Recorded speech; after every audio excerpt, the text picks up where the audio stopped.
whether you think that journalists should be jailed for covering ethnic armed groups in Myanmar, and because you also address concerns raised by the European Union and the United States about curbs on freedom of speech in Myanmar.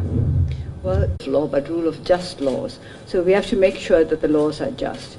And if any of our communities, if any of our people, if any sectors in our public feel that the rules are unjust, then those rules, that laws are unjust, then these laws can be amended by the Parliament.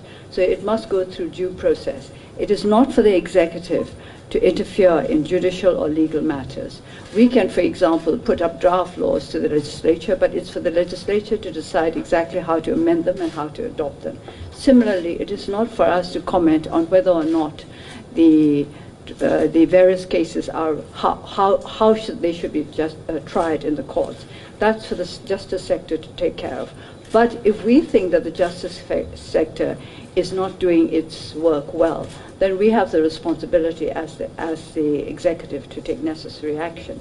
So this should not be seen very narrowly as 3 journalists against the army or vice versa, but in general as to whether the existing laws now are in line with our desire for justice and democratization.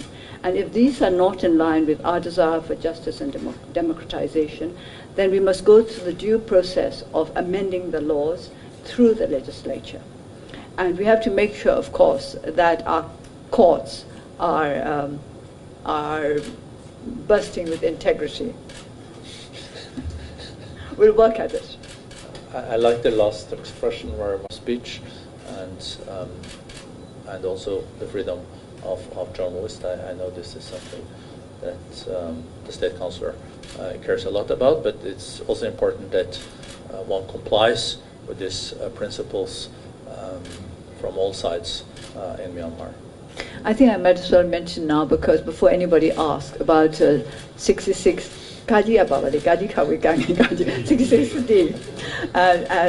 that the legislature is considering amendments to that particular law.